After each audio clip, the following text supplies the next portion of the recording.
Guys, today is such a big day because it marks the day that the documentary of Natureboy has been released on Hulu. And I've known about this for a few months because the producers of the documentary actually reached out to me because they used some of my videos as resources for the docuseries. I covered the entire trial. I made a big deep dive about Natureboy. And today, to celebrate the release of this docuseries, because I firmly believe that sharing these real life stories can make such a massive change. So, in tandem with you going and watching that Hulu docuseries, I want to do the deepest deep dive on Natureboy on YouTube. This is basically compiling all of my videos all together in one brand new extra long video just for you. So let's jump right into it. Sit back, relax, and take a deep breath. It's time to let the fresh air in.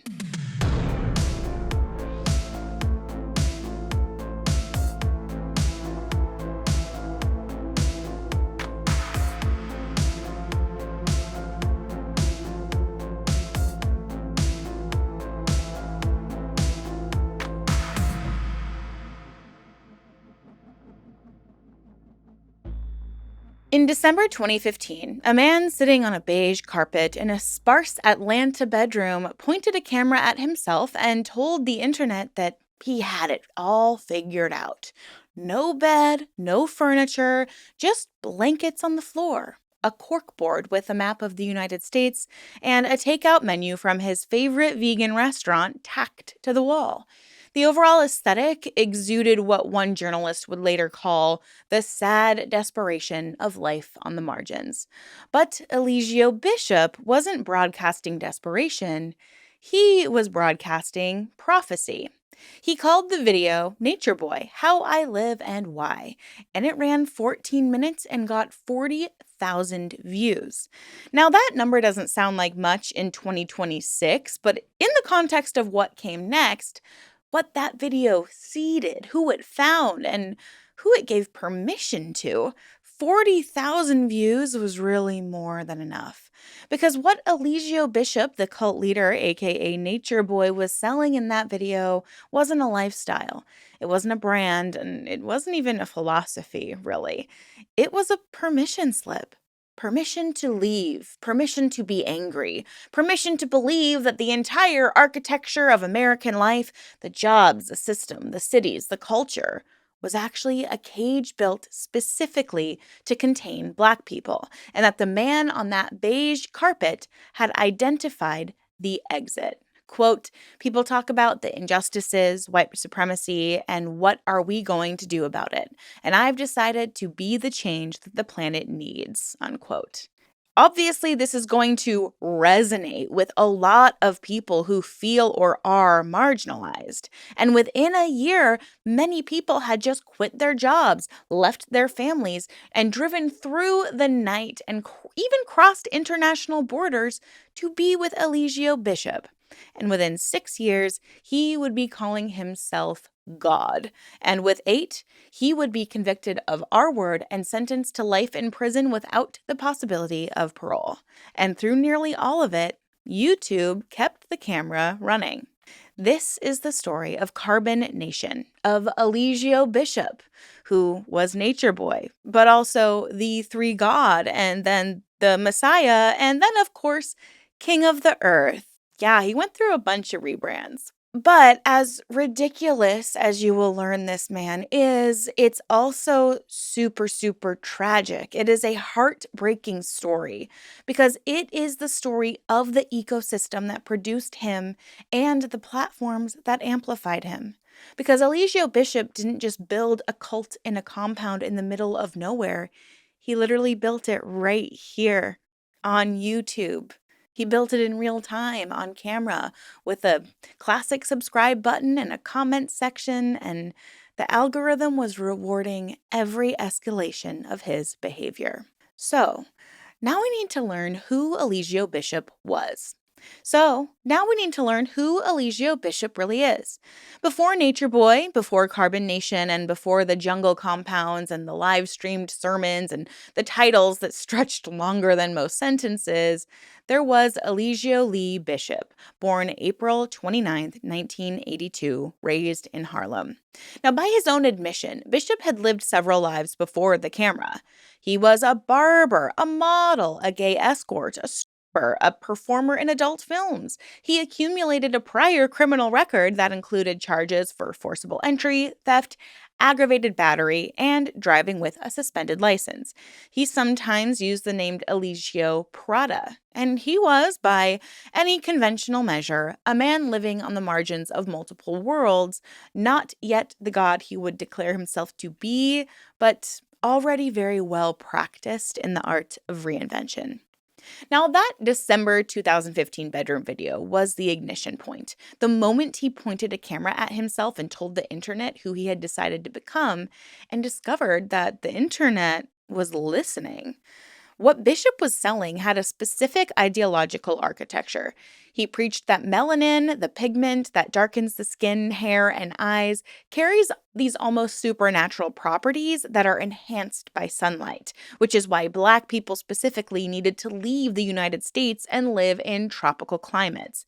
He preached that American society was not just oppressive, but literally biologically hostile to Black bodies, and that the only rational response to that was to leave. And it landed hard. In a summer defined by the shooting death of Alton Sterling, a 37-year-old Black man killed by police in Louisiana, Bishop posted a video urging viewers to leave America this year before you're not even able to effing leave at all, unquote. This was a super particular moment in American history. The argument that this country was not safe for Black people was not an abstraction. It was literally in the mainstream news. So, to fully understand how exactly Carbon Nation happened, the cult that Nature Boy was leading, we have to understand the world Bishop grew out of. And it's a world that exists almost entirely online, known as the conscious community. The conscious community is basically a collective of Black spiritualists, natural living advocates, herbalists, alternative historians, motivational speakers, backpack rappers, and street philosophers who all found each other on YouTube around the early 2010s and built this sprawling, interconnected digital culture.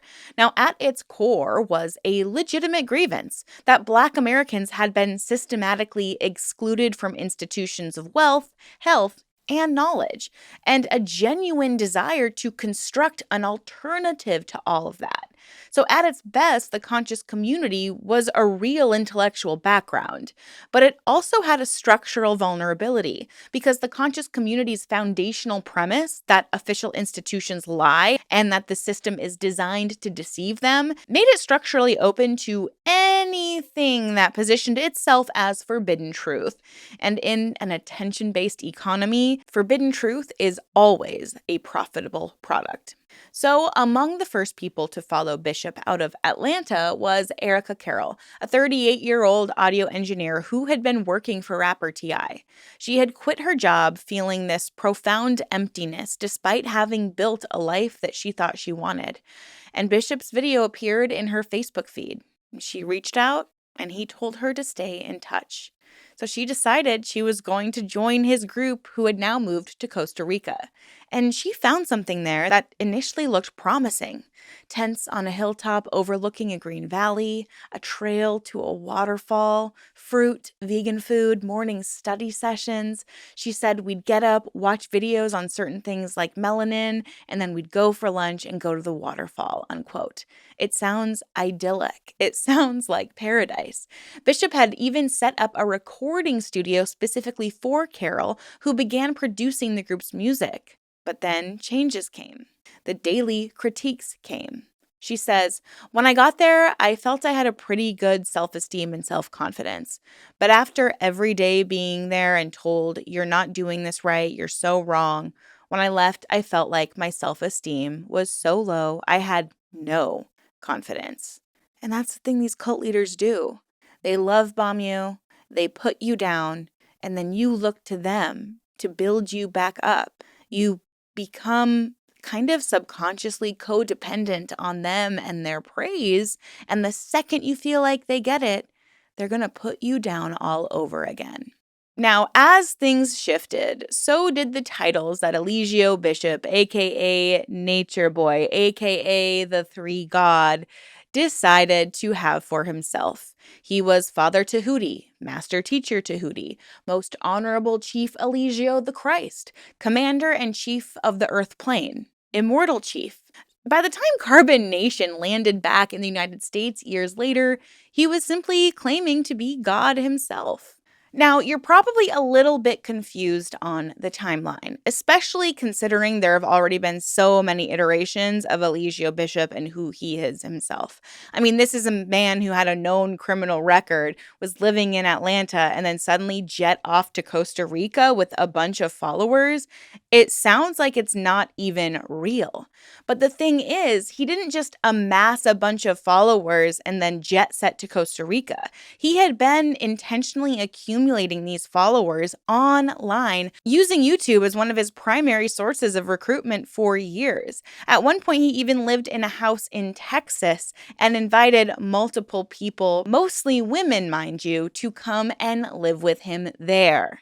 And not only that, between 2016 and 2022, Carbon Nation moved through Honduras, Costa Rica, Belize, Mexico, Nicaragua, Panama, Puerto Rico, Hawaii, California, Nevada, and even Texas before coming back to Atlanta. It is a more remarkable itinerary than it sounds because they weren't sightseers, they weren't tourists. They were basically being expelled from place to place. Now, Honduras was first. Bishop soured on it quickly after he and several others were robbed at gunpoint. And then the group piled into a van and just drove to Costa Rica. And this Costa Rica chapter was where Carbon Nation first gained international attention. And of course, the attention was not favorable. A 21-year-old woman named Kayla Reed had left her home in Corner Brook, Newfoundland to join the group in Costa Rica, and her family was frantic. They went to CBC News, and CBC reached out to Bishop by video call, and he answered from a vehicle, smiling, with 3 male followers crowded behind him. He said, "I'm a black man, and she's a white girl. It might seem to the world like I'm holding her hostage." And this story went internationally viral because, yes, you did have this young white woman who was basically moving to a commune in the middle of Costa Rica and had essentially cut off her entire family. Her family was desperate to reach her and also desperate to bring her home. But Eligio Bishop did a few things to the people that followed him that would make it nearly impossible for them to leave. He collected all their passports, all their money, and I don't even know if they had access to phones. So Kayla's family had every right to be concerned. Why is my daughter running off to a foreign country with the man she met on the internet who we've never met, and suddenly we can't reach her anymore? And the thing is, Natureboy, when questioned, used the opportunity to be about race. He kind of manipulated the narrative to make it seem like, oh, well, they're only afraid because I'm a black man. Natureboy is trying to essentially weaponize this race issue with the whole statement, well, I'm a black man, she's a white girl, implying that that's the only reason there would be public outrage about a young girl going to see a man in a different country who then cut her off from all of her resources and her family and her friends. And considering the very ideology of Carbon Nation is lifting a black person up and demonizing all of American or North American culture, this narrative that he is kind of manipulating is only going to prove to his current followers, yeah, he's right. Look at this example. A white woman wants to come and be here of her own volition, and now all of a sudden everyone's up in arms that she's somewhere with a black man. It must be a racial issue, when really it's simply a family wanting to make sure their child is safe regardless of her race. Now, at this time, Rick Allen Ross, who is the cult expert that the FBI actually consulted after the 1993 Waco siege, talked to CBC and said flatly that Bishop exhibits the signs of a dangerous leader. And later, the BBC commissioned a documentary in 2017 about Carbon Nation. So for years, Bishop was being covered by international press, while ironically, the very thing he demonized, American media, was basically looking the other way. But Costa Rica would not be the last place he ended up, as we know. He and his group actually got deported from Costa Rica and, of course, turned it into content. When police arrived to remove the group, some members fought back, and the confrontation was live streamed. Members who resisted were beaten and held for 2 weeks before deportation. But the live stream generated massive engagement. I mean, people were like, oh my God, they arrested Natureboy. And one former member recalled that specifically was what got him a lot of attention. And if you think it's just the government profiling this specific group, it's not, because they were arrested in Nicaragua and held 3 weeks and then deported. They fled to Panama, they were arrested and deemed a threat to national security, and then deported in December 2019. And during the Costa Rica deportation, Spirit Airlines had actually refused to board the group due to overwhelming bad body odor. And they were eventually flown out on American Airlines after claiming to have eaten nothing smelly for days. Because obviously they don't smell bad. All they eat is fruit and they sit in the sun all day and then they go lay in a creek to wash up. There's no way they could be smelly, you guys. But 6 Latin American nations had one by one concluded that Carbon Nation was a problem significant enough to physically remove them. But this very algorithm kept recommending Natureboy TV. It'd be cool if they recommended this channel. You know what I mean? Just kidding, you guys. Anyways, when COVID hit in spring of 2020, the group would relocate to the big island of Hawaii. Bishop and 20 of his followers were promptly arrested, yet again, for violating quarantine rules. He pleaded no contest and was sentenced to 90 days and was also ordered to leave the state. So we basically got deported from Hawaii too, one former member said, which is hard to do. So you're probably wondering, okay, so how did they afford this multi-year, multi-continent operation? Well, among the original crew that joined Bishop in Honduras was a man named Philip Goss, and multiple former members reported that Goss donated $300,000 to Bishop in the early days, a figure that Bishop and Goss actually discuss openly on video. And that money would bankroll the cars, the motorcycles, computer equipment, studio gear that made the Carbon Nation broadcast possible. And when you joined Carbon Nation, you surrendered all your finances. All your assets were turned over to Bishop upon entry. Members discarded their birth names even, which were considered to be their Babylon names, and they would receive new identities. And all of their Babylon families or attachments to people outside of the group had to be severed. People left their partners, people left their children. The new family was Carbon Nation, and Carbon Nation was Natureboy. And you're probably thinking, okay, well, how did they pay for all of the travel? Get this. And this is something that made me so angry when I first did my research.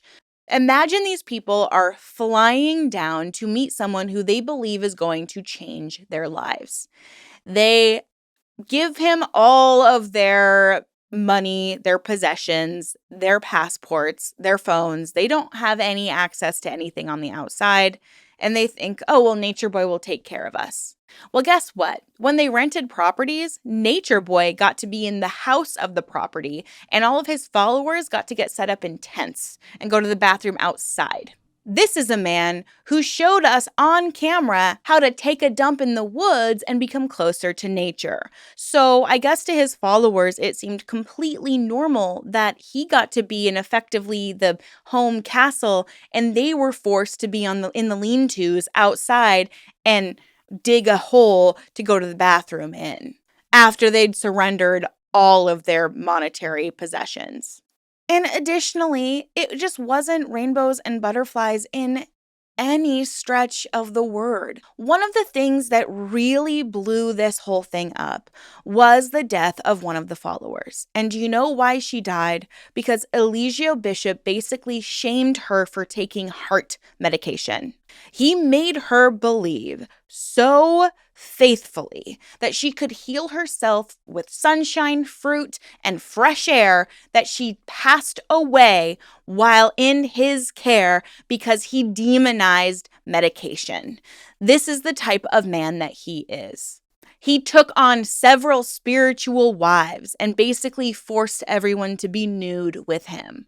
He would make the women call him these godly names and serve him and stand in the background of his videos while wearing leaves on their nether regions.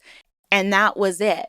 And as we always say on this channel, there is no such thing as consent if fear is in the room. And Eligio Bishop knew how to keep fear in the room constantly. Now, we're very used to seeing cult leaders want to be recorded and they want their legacy to live on. And they're so delusional that they might hire someone to follow them around with the camera because they really think that they're going to be able to spread their word and gain followers. We saw it with Keith Raniere, and all of that footage became the Vow docuseries.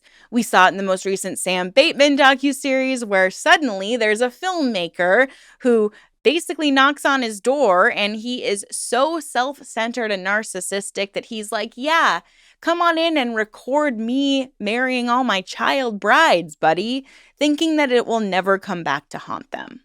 But what distinguishes Carbon Nation from almost every other cult in recent history is that he didn't just record everything. He broadcast it for the world to see. He broadcast the fights, the marriages, the theology sessions, the confrontations, the exile, and then return of the members. And all of it streamed live or was posted to YouTube, Facebook, and Instagram and accumulated an audience of tens of thousands of views. Bishop had 94,000 YouTube subscribers alone and even more than 50,000 combined on Facebook and Instagram. He had dozens of secondary accounts formed to comment, recap, and track the drama. And one channel even branded itself as the TMZ of the conscious community. I mean, this was a deliberate strategy. In his police interview after his 2022 arrest, Bishop told detectives plainly, quote, "A lot of people don't care about love, peace, and nature.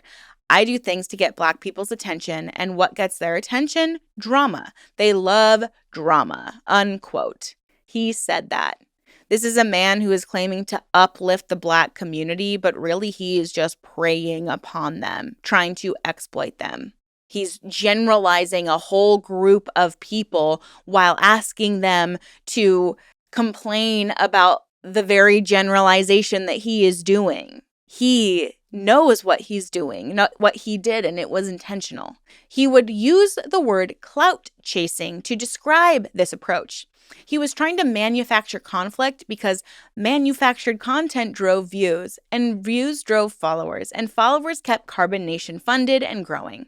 So when the prosecution played his police interview for the jury, they also heard this.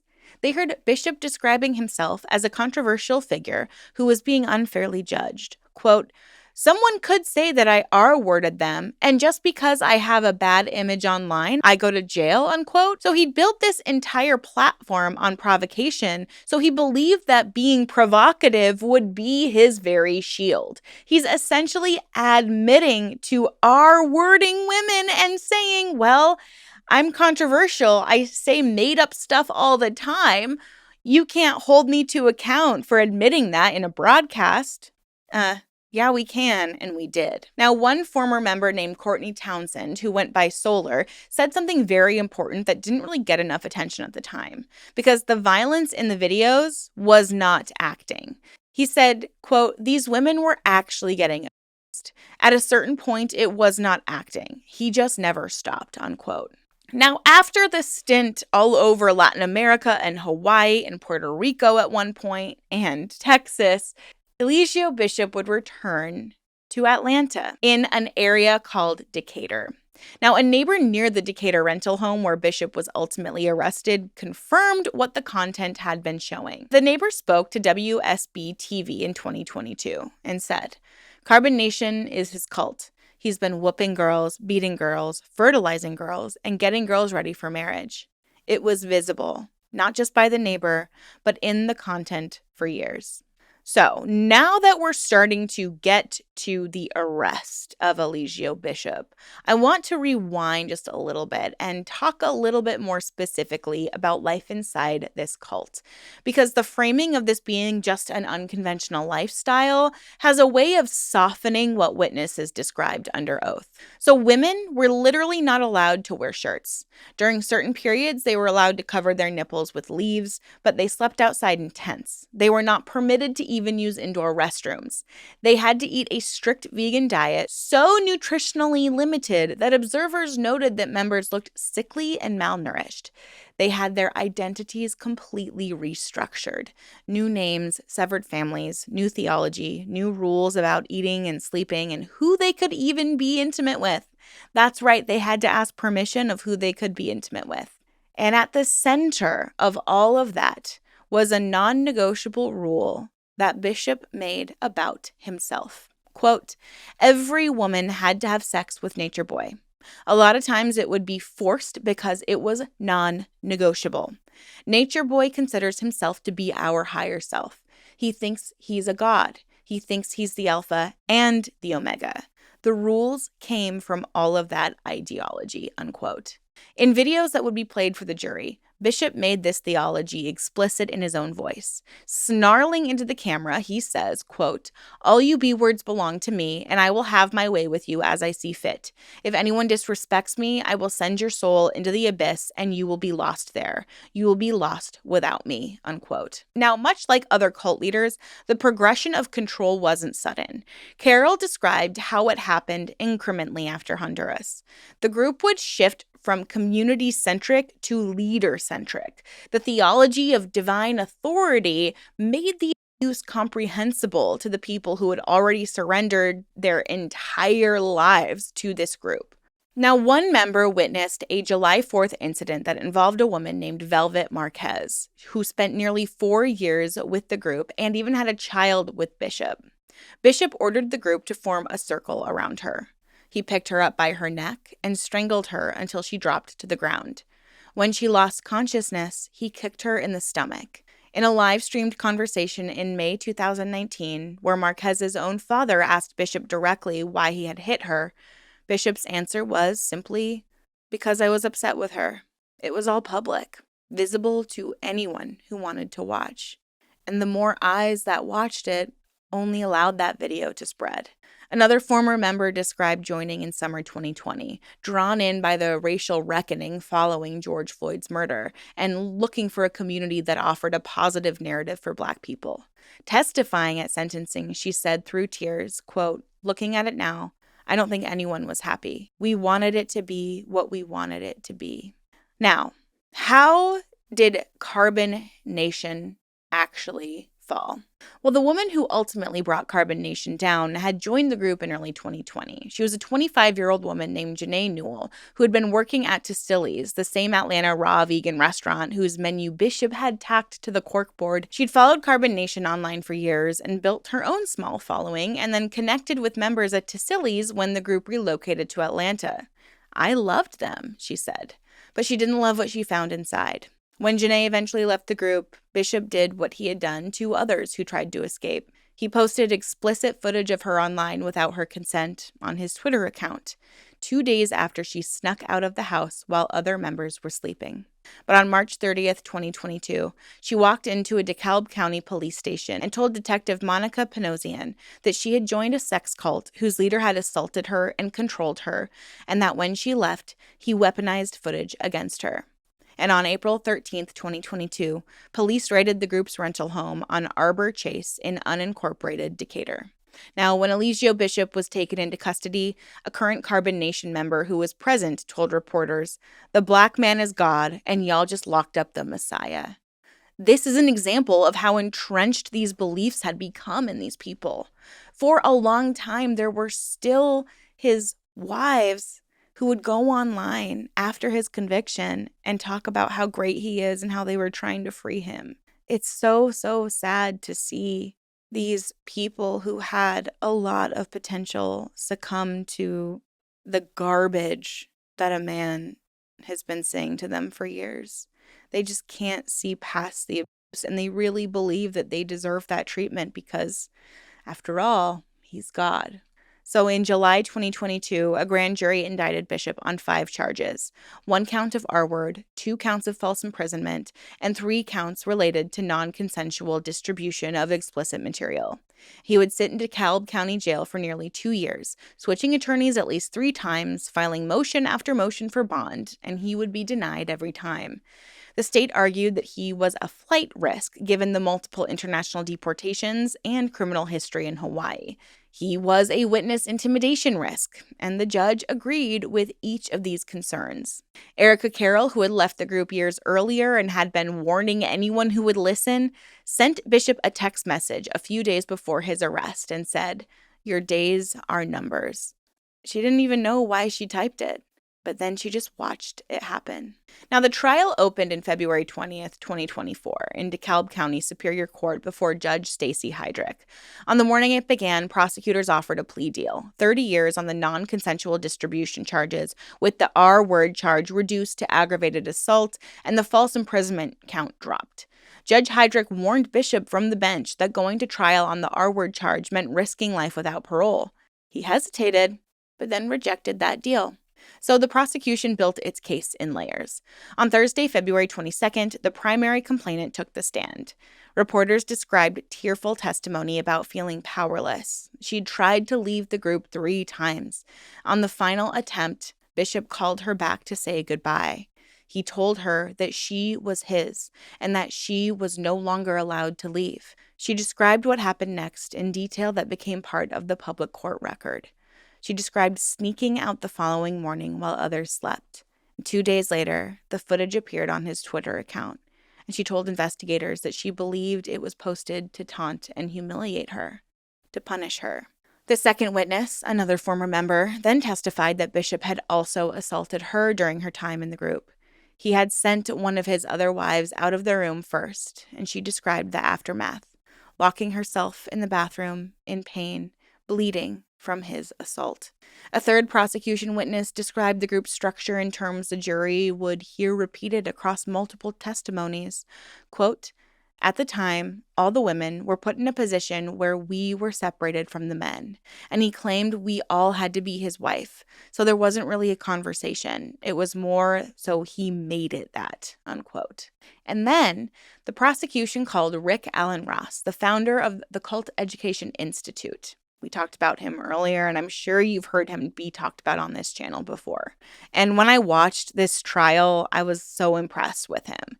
He told the jury, quote, "For years I'd known about Bishop and his activities. This was not a group that was new to me."